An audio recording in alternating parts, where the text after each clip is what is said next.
those who have been claiming their monies. When you go to the government ministries, you'll find cartons and cartons of claims stuck there because there is no money to pay them.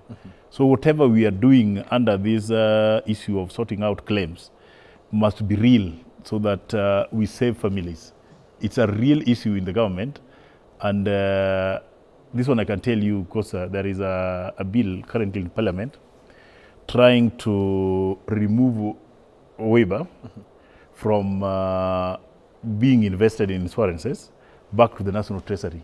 And we are forgetting it used to be the National Treasury and it failed because the claims were not being paid. So when we bring it back to National Treasury, we are still not solving any problem here.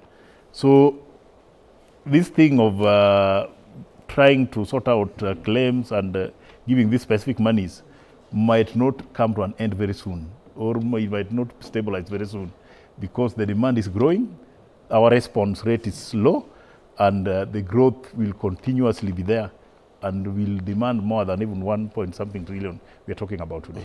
Honorable Lote, out of the allocation, that is 1.2 trillion Kenya shillings for the CFS, 1.08 trillion goes to payment of interest rates for loans. For instance, for every 100 Kenya shillings that we collect, 61 goes for debt service.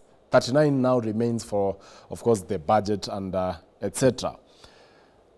1.08 trillion being the amount of a trillion, that is being the amount that we use, of course, in paying our interest rates. And should our shilling not stabilize, we are likely to have, of course, more monies going to the repayment of debt. Has this government so far demonstrated its ability to sustain the debt burden that we have?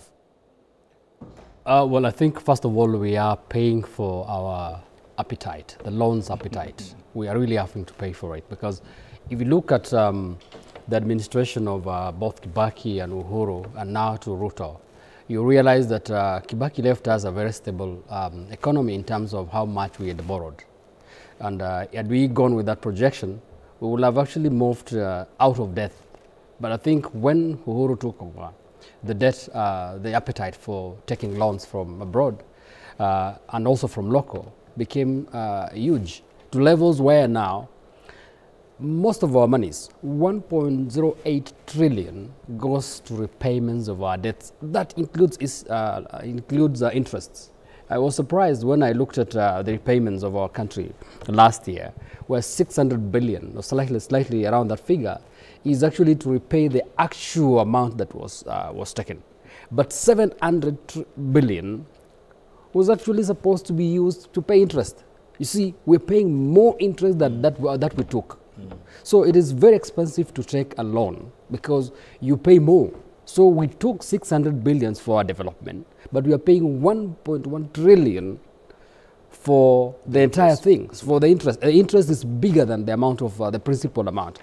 And so we will continue as a country to suffer as long as we want to go out there and get loans from outside. And I think the reason why government is saying, why don't we a little bit tighten our belts, collect from within ourselves, get our own revenues so that we don't borrow. Otherwise, the first charge for every budget is for us to be able to meet our debt obligations. Some economic pundits have argued that perhaps it's time we stop paying the debt, call, of course, our lenders to the table and renegotiate the terms. Is it possible? That is not possible, because when you are actually taking a loan, you have to sign documents that says that you're supposed to pay. You cannot reach a point where you go to a bank and take a loan, and then after some time you tell the bank manager, I'm not going to pay. That is serious, because one, there are documents that you did sign, and those documents stipulates everything, including the interest that you're supposed to pay. So there is nothing like we're going to stop and call them onto the table. It is their discretion if they decide. Like there's a time they decide and say, can we let off some African countries from paying? And that is their discretion. Anybody that lends you money is discretion, or our discretion to say, we're going to let you off the hook, or we're going to have you continue paying. So it is not within us, it is within them that we borrowed money from. So as long as they still want us to pay, we will pay. And I'll let you know, if you take a loan today, do not expect go to talk to the person who lended you money to leave you off the hook. You be ready and prepared to pay because you took. the loan. Honorable Robert Basil, you see, the conversation around the debt burden that we have, and understanding that already in this current fiscal year, according to supplementary budget 2, it was expanded to 908 billion, meaning more debts are piling up. At the same time, we are using over 1 trillion Kenya shillings to repay interest rates. In fact, according to Ndini Nyoro, out of 100 shillings, 61 goes to the debt service. So how do we get out of this hole? And also, because Honorable Lote has touched about the interest rates, how much we borrow and how much we get to repay. But there is something that happened in this current fiscal year. That is the buyback. That we buy back, but with more expensive, in fact, a double digit, for instance, for the Eurobond, that come 2031, we'll now be facing it once again. What I would tell you, first, I don't know why we continue becoming colonies of former colonies. Like, in other words, what am I saying? If you look at the loans we are getting, these are expensive loans. We are getting loans from IMF and from World Bank. And these loans, not only being expensive, they are conditioned loans. If World Bank loans you today, they dictate that the companies that are supposed to work should be American companies. And that's why the money actually never leaves Washington, D.C. It comes to, they come, the companies work, and they take back all the money.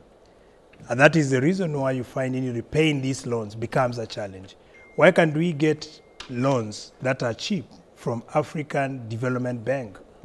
And when you get loans from African Development Bank, which is relatively cheaper compared to IMF and the World Bank, these loans also do not come with conditions. You are given the leeway to choose local companies to do the job.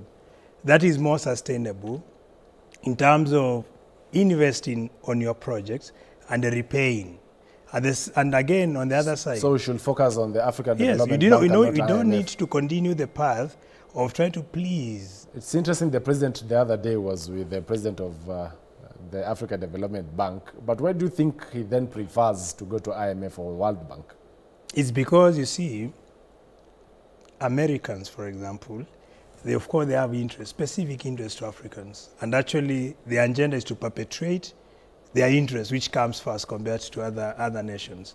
And sometimes you find they're easier for them to lure our head of states, coming up with quite a number of enticing negotiations. By the end of the day, these negotiations favor them compared to the borrowing countries. And that is the problem we have put ourselves into over the years. So what our president needs to do, he needs to renegotiate for reasonably cheap loans the way Kibaki did. Kibaki never went to please the Americans. But was that demonstrated with the Eurobond, the buyback? That was immediately, after Kibaki left, what did Uhuru do? The Eurobond. No, for President William Ruto. Yes. You saw now, like, for example, now the Eurobond is very expensive to repay.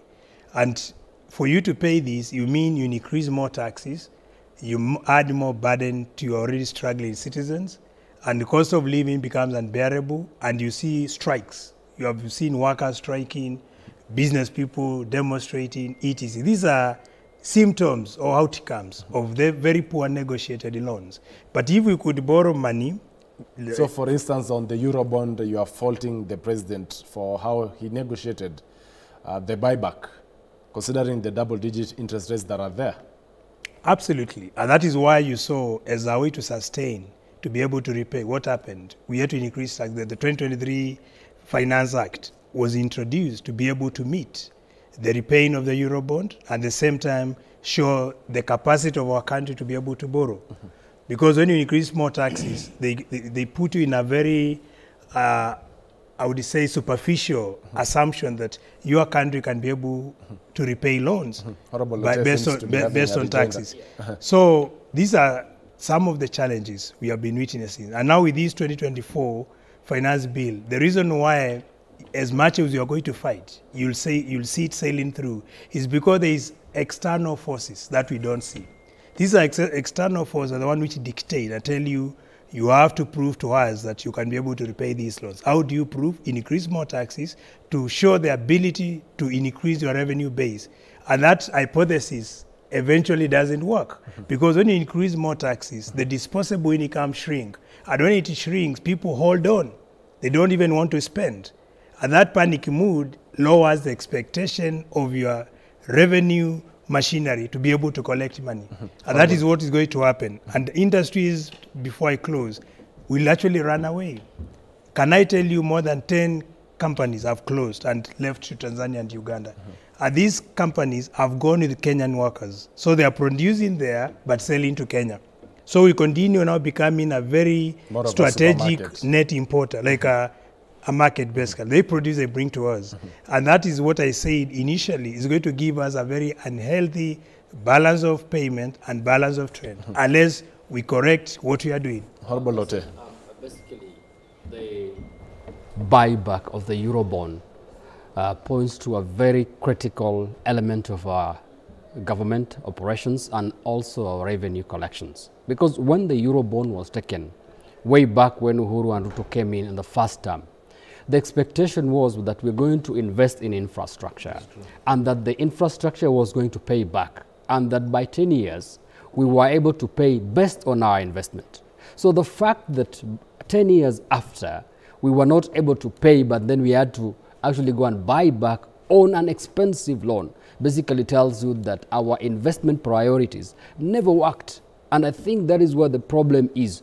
Every president that comes now has decided to be pushing forward the problems of this country called Kenya. So that if I am president today, I placate Kenyans, I make them very happy about me, they re-elect me, and then I push the problem to the next president. I think what President Ruto wanted to do was to bite the bullet and say, can we pay our taxes? And I think this is what Kibaki, when Kibaki came in, he said, kulipa ushuru ni kujitegemea. You remember that mantra. And it came, and actually it was posted everywhere. And he kept encouraging Kenyans, please let us not borrow, let us pay.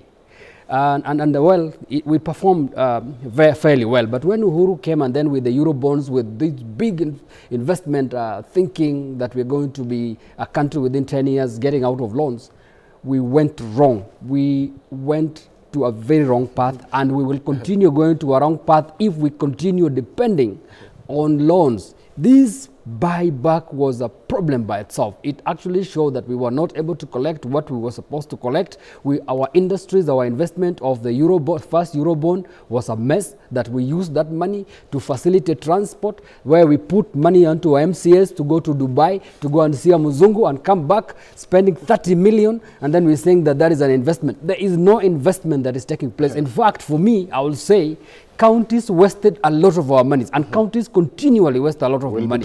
The governor comes to open a toilet, and he comes with a chopper. To that is shortly. Just on the yes, Honorable Tomodeke, still on the same breath of the Eurobond. You see, Honorable Lote has stated that there was already a problem with how we handled the Eurobond.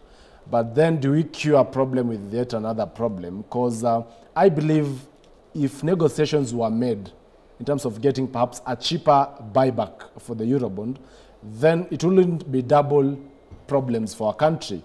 But was there a good demonstration that we took the Eurobond buyback at a double digit, at a time that we are using over 1 trillion Kenya shillings to actually repay our debts? Let me start by saying that in the last parliament, I was in the Committee on Transport and Infrastructure. And when the Eurobond was floated, we were made to believe as a committee that the money was coming to us so that we can help the country to redo the infrastructure. And the biggest challenge we have as a country, we look for these monies and they don't actually reach the targeted projects. So we end up with, like if you work very well on infrastructure, infrastructure can reflect in the economy of the country. And when the economy of the country is triggered, repayment of loans become very easy. But when the money was collected, targeted for infrastructure, and it never reached the infrastructure, which means we have injured the economy, because this money has not achieved whatever it was intended for. So by pushing it forward, to another government, the way my brother is putting it here, and we are now battling with a budget of 4-point-something trillion, and that 4-point-something trillion cannot pay our loans to the satisfaction of everyone. We are postponing a problem, we are not solving it. Because when you look at the budget we have currently, we have no reason to push debt to another government. Because when we talk about 2030-something, the current government will be like saying goodbye. They are done with their term. When they leave, they are postponing that problem to Tom Odegi, who will be the next president. And when you come in, you also look for another way of pushing it to Lote, who will take over from me. Yeah. Then we are not helping this economy. We are not helping this country. If we are going for loan, we should go for loan when we know this loan is going to Kachiliba. And when it's going to Kachiliba, it's going for a specific project. And that loan should end up in that project. But by going for loans and then we divert monies here, then that intended project will not generate anything back to pay back the project. Well, let's see what Kenyans are saying as far as this conversation is concerned. That is via SMS and WhatsApp numbers on the bottom of the screens, and as well on our social media platforms at K24 TV at Joel Chacha. Emmanuel Luwango is saying, I must express my concern regarding these Treasury's push for Parliament to adopt new tax measures in the finance bill to actually curb the budget deficit and reduce the reliance on borrowing. While the intention to manage public debt and boost economic growth is commendable, it appears to be at odds with the president's action, which involves significant borrowing. Still, Emmanuel Luwango is saying this inconsistency is actually troubling for many Kenyans, as it feels like preaching water yet busy consuming wine. The increasing reliance on borrowing contradicts the stated goal of reducing such dependence. As citizens, we are becoming increasingly worried about the economic future and the burden of debt on the country.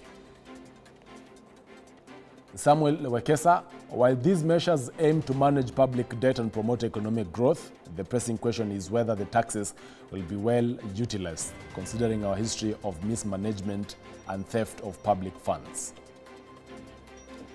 Brian, as we await the 2024 budget today, let's recall last year's 3.59 trillion shillings extravaganza by Kenya Kwanza. Ready for more promises or a plot twist? Tom saying, Kenyans are on their own. How do we explain a reduction on the budget on education, healthcare, social welfare, all in the direction where Mama Mboga and Boda Boda are, and yet to increase budget allocation to State House and other non-essentials?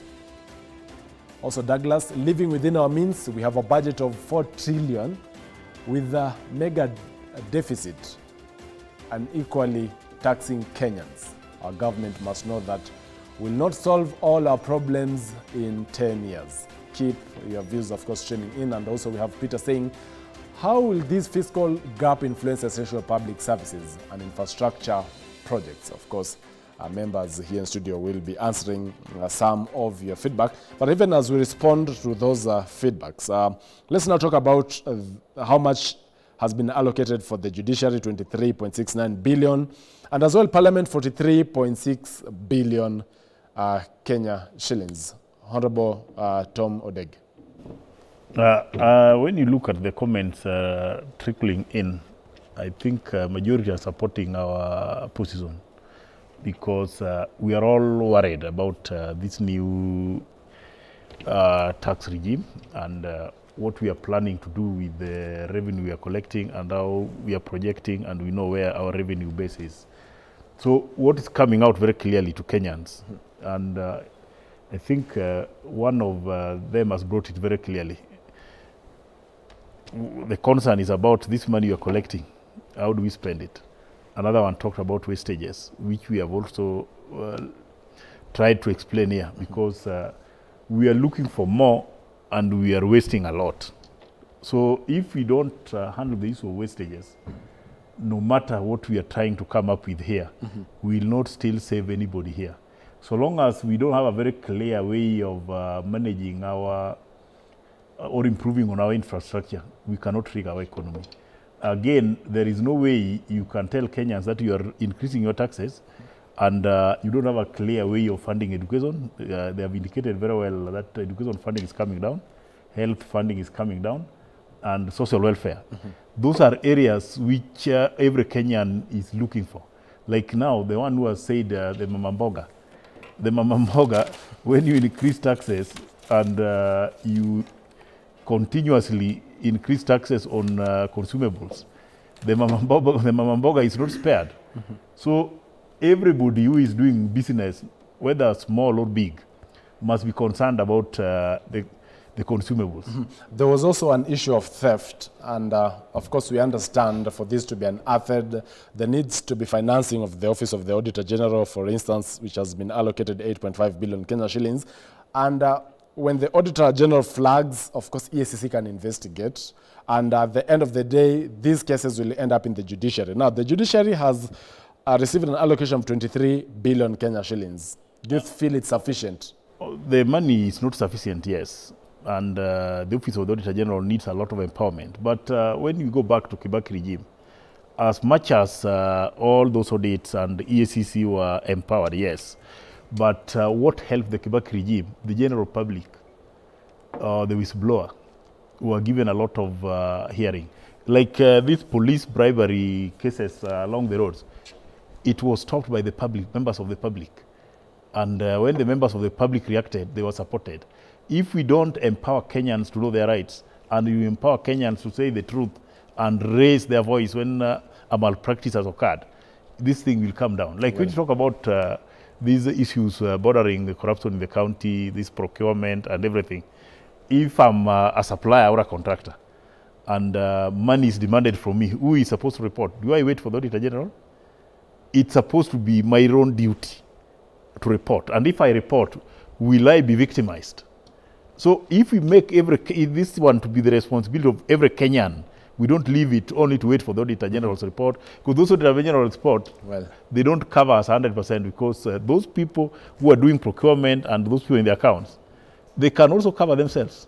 And because these are professionals, if they steal with a lot of intellect, and they can do it. So the people we need to trust if we want to deal with theft and corruption is the general public.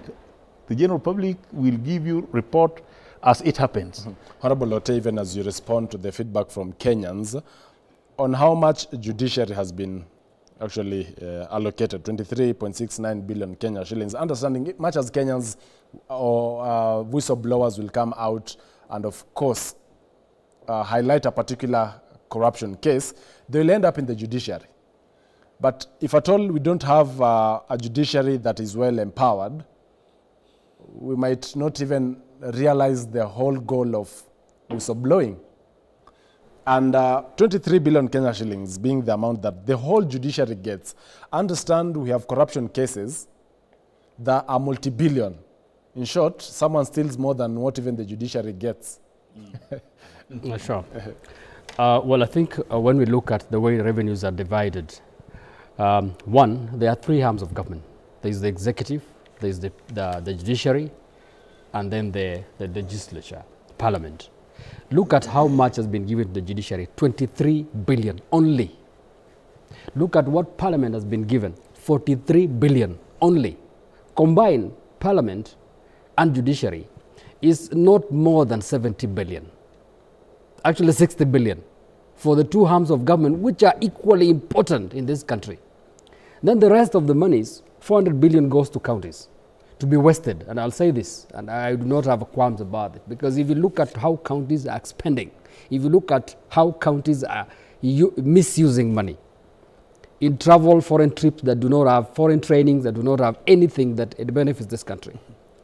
The rest of the money of the 4 trillion that we are aspiring to expend this year is actually at the mercies of the executive. Apart from the loans that we pay, the rest actually remains. 85% are the executive. And so for me, I'll say the resourcing of the other arms of government is not adequate enough. And the reason why even parliament cannot be able to function effectively, and the parliamentarians then, because they cannot be able to function effectively, then start becoming backing dogs for the executive. because they do not have funding. So they have to go to the executive, you go to the PS, you go to the CS, so that you get something out of it for you to be able to palpate the CS and the PS to get a development activity into your area. And before you know it, Parliament becomes at the whims of the executive because of budget. The same thing happens to the judiciary. If we do not resource our judiciary well, as a country, our judiciary will also become a subset of the executive. So for me, I will call upon the people that are actually doing this budget to ensure that judiciary gets sufficient funding, that the National Assembly gets sufficient funding, because these are other arms of government that are equally important like the executive. And so for me, I'll still see it, I'll feel the pain that this country might not be going in the right direction if you don't resource the judiciary very well and that you do not resource Parliament very well. Honorable Robert Basil, for instance, in Nairobi, there was a case that was flagged by the Auditor General where 11 lawyers were to be paid more than 10 billion Kenya shillings. Well, we have the same office of the Auditor General getting only 8.5 billion Kenya shillings, an amount more than what was allocated for that. And in some cases for the national government, you know, scandals such as, of course, the fake fertilizer scandal that ran into billions of shillings. Yet we have judiciary that only gets for 23 billion Kenya shillings and Parliament only 43 billion Kenya shillings. Will we ever end corruption and theft of public resources as actually some of the viewers are highlighting? Well, it's very clear with the trend and the way money is stolen from government. This fight against graft may not come to an end. And the mindset should come from the citizens, not even those who are holding offices.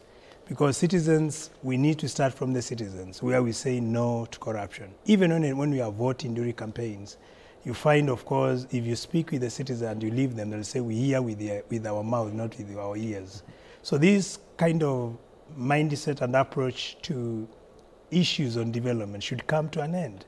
And then when it comes to accountability, state officers need to be accountable. When you go to judiciary, it's good to reinforce their functions, but they also need to tell us how also they use their money. Because sometimes you find judiciary, as much as they're also asking for more money, there are also weaknesses and failures, where we have cases which are never concluded. And these are cases belonging to the poor people. The rich cases are concluded very fast. But when it comes to a poor person, their case may take endless time, to a point even some die before justice is delivered to them. So as much we want to ensure we strengthen their functions, they also need to come out clear and also streamline on the way they are delivering on their roles, so that we don't just pump them money, but on the other side there is no output. When it comes to wastages, that is very critical. We need to cut on wastages. Duplication of roles, you find, for example, when it comes to commissioning projects, you find a group of state officers using guzzler cars, just coming to lodge or coming to commission a toilet or even a bowl. Doesn't make sense. This money should be channeled to the right sectors or the right functions that are going to revamp the economy. It is unfortunate you borrow money to waste. It's the same case like borrowing money to take your family for holiday. You borrow money to invest the money so that you can recoup on interest and be able to repay what you have borrowed. We have been having a high appetite for borrowing, but the way we spend this money is questionable. So we need to be realist. If you borrow money, invest that money on key sectors that are going to open the economy. I've mentioned production. That is where we talk of agriculture. We talk of irrigated agriculture. And then you invest on infrastructure. You find so much money is borrowed, but because of tribalism or negative ethnicity, the money is taken to areas even where it's not needed. For example, if you look at, you do profiling on development, you'll be shocked. There are the areas with surplus development services when others have none.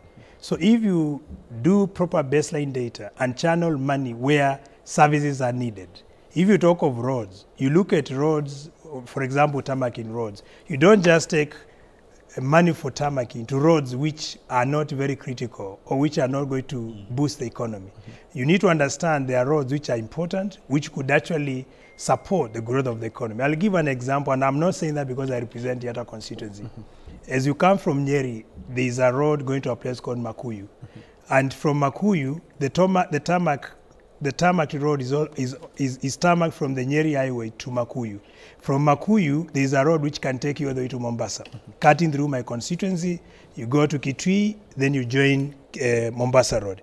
But that road has never been tarmac since 1963. And the reason why Thika Road is congested is because there are quite a number of people who have no business in Nairobi who are compelled to use Thika Road to come to Nairobi, then go to Mombasa. When these people, if that road from Makuyu through Yatta was tarmacked all the way to Kitui, then these people coming from Nyeri, for example, or Mount Kenya, going to Mombasa with no business in Nairobi, would have an alternative route. And that would reduce the congestion we have in Thika Road and achieve the objective of having the superhighway. Today, the superhighway is like, there was no point of the superhighway. It's congested whole through.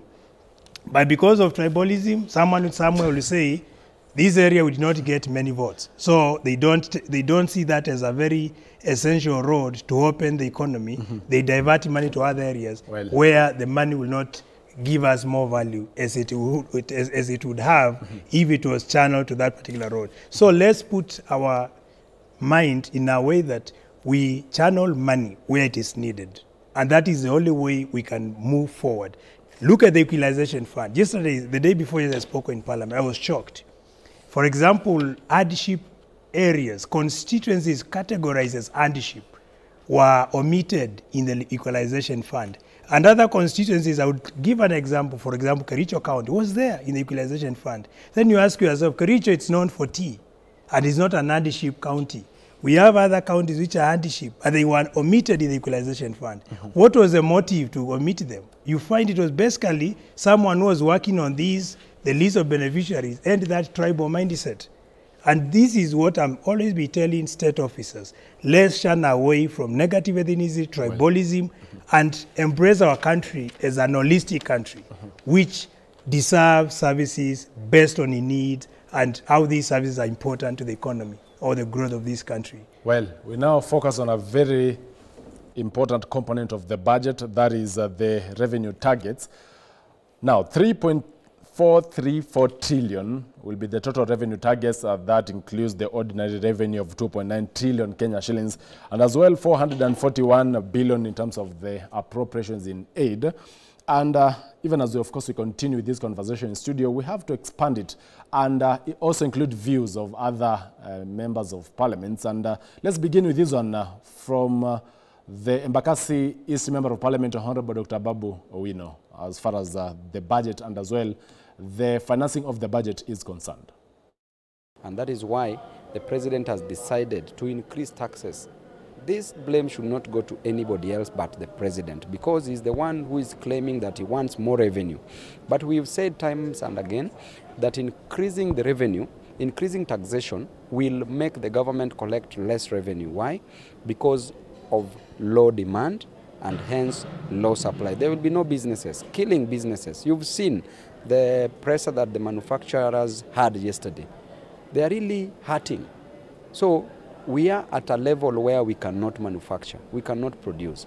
Why? Because of high taxation. They're even threatening to leave the country and invest in other countries. And therefore, we are going to bring amendments to that effect to ensure that the clauses which are hurting Kenyans will bring amendments, irrespective of whether they will shoot it down or not. I know that several members of parliament here will be bought, will be given money by the President, but we will stand our ground. We will fight for Kenyans because that is the right thing that we should be doing. So whether they shoot it down or not, we will stand and be counted as the few. I will stand and be counted as one of the few members of parliament who stood with Kenyans, because Kenyans are hurting. They can't take children to school because there is no school fees. They can't start businesses because there is no capital. They can't even afford a meal. If they afford breakfast, they have to forget about lunch or supper. So these Kenyans are hurting. The border riders are hurting. Those who are going from Jengo are hurting. Mama Mbogas are hurting. Everybody, including you and myself, we are hurting. And we can't sleep pretty dreaming while our people are hurting. Also, the Dagoretti North Member of Parliament, Honorable Beatrice Elachi, weighed in this conversation. And for the first time, we have agreed as a House. And just now, the majority leader, the minority leader have agreed that yes, and we have asked for the report early so that we go through without having ourselves get very emotional, but to go through and ensure that the intentions of all those who have brought in their views, we are able to look at it and remove what we know all of us will hurt the country. We want to tell Treasury and KRA, as much as you're collecting revenue, you have to also put in a conducive environment. And so if we don't put in that conducive environment, you're going to gain, you're going to lose. Because even if we tell you to now do an analysis or just take stock on the finance bill of 2022-2023, you'll realize that they were unable to collect that same revenue. So the best is that let us look at what Kenyans have said. I believe the president has also listened. I know you want to collect revenue. I saw the PS saying if we don't pass it the way it is, we'll have issues. We are saying even if we pass it the way it is, you'll still have issues because Kenyans will close shop. And mostly what you need to look at is where you've been collecting good revenue has been on the fuel levy. Well, let's also see what the Nyaribari Church Member of Parliament, Honorable Zahid Janda, has to say on the budget 2024-2025. Well, I sit in the National Assembly and I have really scrutinized. I know we have a big budget of 4-point-something trillion shillings, and it's going to be a good budget because, you know, for a fact, the president had promised that we are going to make sure that Wananchi, they get value for the money, especially on the taxes that they are paying. So I have a lot of faith in the budget, and as you are aware, you know, there was a lot of speculation about the prices of milk going up. It is not true. The bread, the prices of bread is not going up. Prices of motorbikes, and quite a number of items. So I think it's a good budget. I am hoping that Kenyans will like it. The government, through the president, said that we can't keep borrowing. This story of borrowing money from outside the country, you can see how the hole that we sunk into. We will not agree, you know. So let us be patient. The committee just finished their sitting, you know. The public participation was done. You know, this is not about Kenya Kwanza. It's about a nation. It's about all of us, the ones that are in government, the ones who are not in government, and the people of Kenya. So please, let us be patient. And you are aware, government has no any other income. We need roads. We need development. We need the country to be moving. Where do we get money from?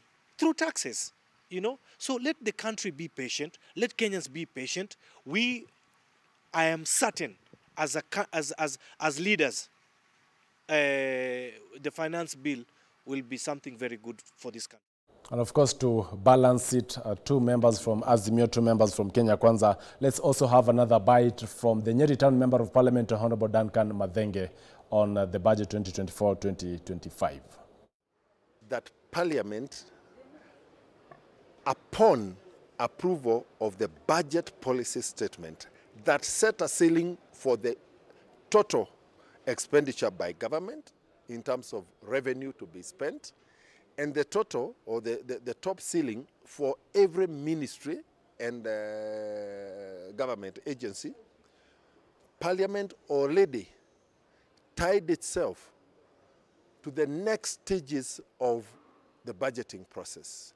Once we have proved that this money, the government is allowed to budget on it and spend it, Parliament cannot abdicate the responsibility of approving how the money is going to be raised.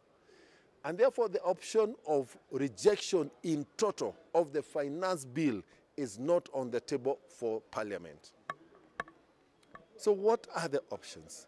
The options available are for us to amend specific clauses in the finance bill as after having listened and considered both the justification by government and the comments by members of the public on the impact that the finance bill or revenue-raising measures is going to have on our lives collectively as a nation.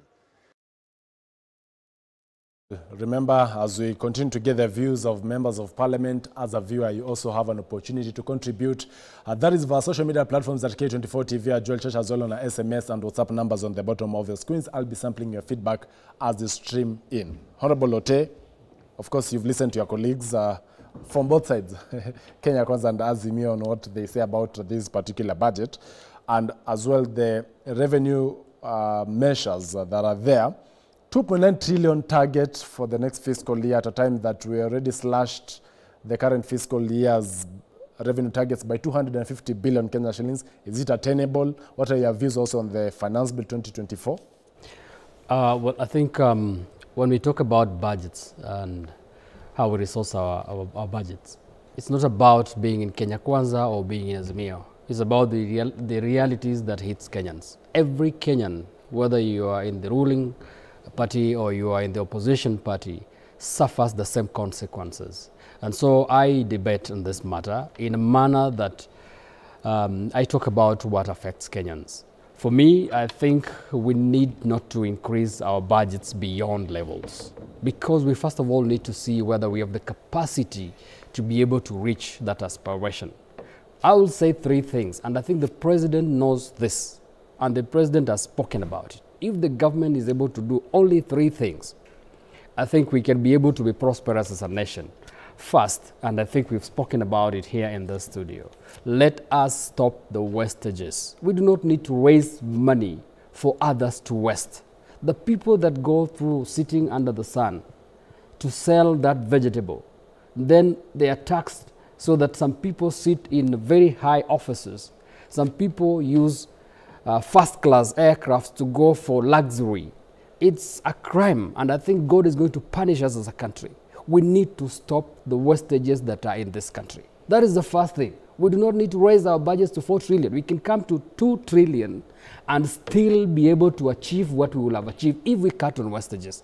Look at the way the ministers, look at the way the members of parliament, unfortunately, look at the way our governors and our MCAs are actually misusing our funds. They really misuse it. So the president needs to come back to what he said before. He said it, and I don't know why he does not implement it. He said we cannot travel overseas for trips that are irrelevant.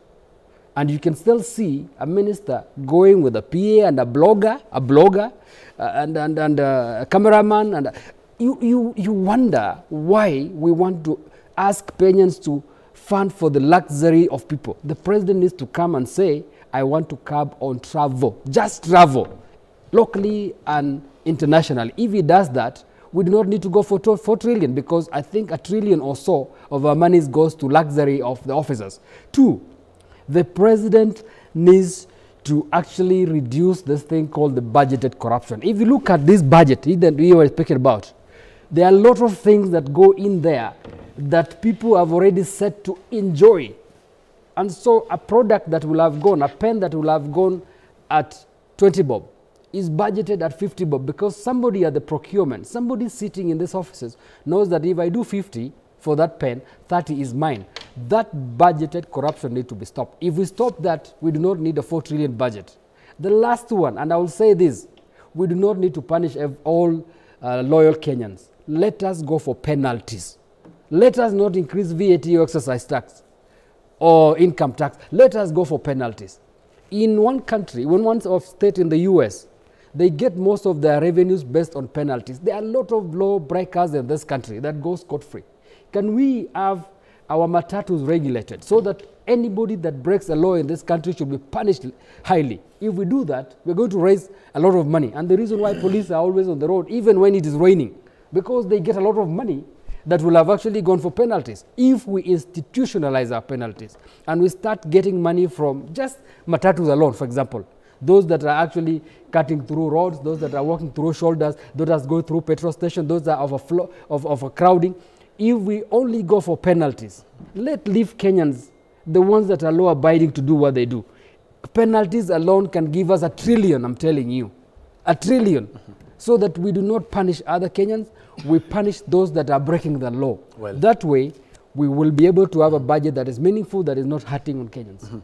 Honorable Robert Basil. I wanted to tap on what Honorable Lote has mentioned.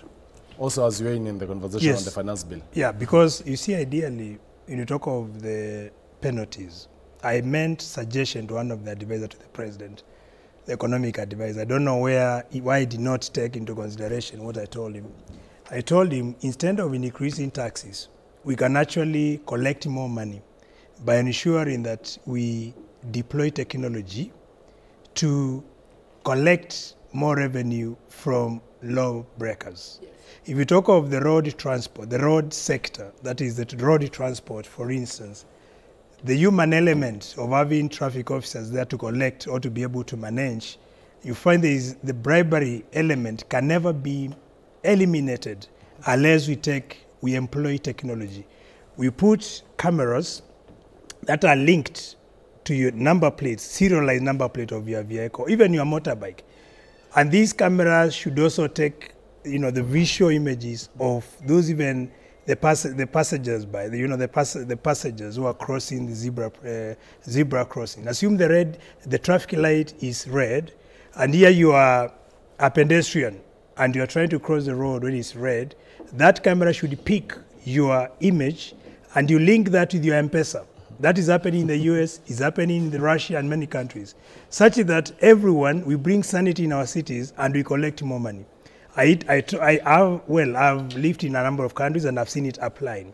When I used to live in the US, I used to get all the time mail-in box with my penalties. And you are given a week to pay. If you don't pay, that's the time the police arrest you. But here in Kenya, we have allowed the human elements to do that job. And definitely we know we are people are sold in corruption mindset. And it's a simple reason you find traffic officers competing to be on the road. Even those who are sick can actually leave a hospital bed to go on the road to collect money. But if we put technology, because we are in a digital world, and we are lucky in Kenya, we have M-Pesa, whereby your phone, before you get your SIM card, Safaricom have your database, so you can't run away. So they link the image of Joel, for example, with the offense. And they and then they send a message, you have committed this offense. Immediately you put money in your M-Pesa, that money is taken out to KRA. That's the only way to increase tax base as opposed to putting additional taxes that are going to injure our economy. I'll give an example on eco-levy. I've seen now eco-levy has even been introduced on diapers. A diaper now, and I can read for you, there is eco-levy of 150 shillings per kilogram of diaper. 1 kilogram of diaper contains 33 pieces of diaper pieces. Diaper is an essential item that is used by many youth who are giving birth, the reproductive population. And if you increase tax of 150 shillings per kilogram, that means increase of price will be 28% from the current price. That one is injuring a struggling family who are even, most of them maybe they are looking for a job or they are surviving on wage labor. Additionally, Kenya is one of the leading exporter in East Africa of diapers. Last year, that is 2023, we exported over 100 million pieces of diapers to the East African market. Now with the increment of tax, 150 shillings per kilogram of diaper, it will mean manufacturers in Kenya will not be competitive, and countries who would have bought diapers from Kenya will look for an alternative, and that is where companies or manufacturers will actually have to either leave the country or sack some of workers, so they have what we refer as competitive edge to be able to survive. So it's not just about saying no to the 2024 finance bill, but telling the country what works, what doesn't work. Why would I watch to kill my manufacturing company just to embrace a certain leader who is telling me vote yes? Well, we make amendments. If they don't listen to our amendments, we'll go on record by telling the nation we did well for the people. But some people, because they don't think for the citizens, they have decided to ignore our amendments. Because we are doing it as patriots, so that our country can remain at the competitive edge it has enjoyed over the years. We don't want to lose our position as the East African economic powerhouse. If we don't watch carefully, we may lose that position that we have enjoyed from 1963 and have other countries surpass us. An interesting conversation, I must say, and we'll then have to extend actually our show slightly to accommodate also the views of Honorable Tom Odege.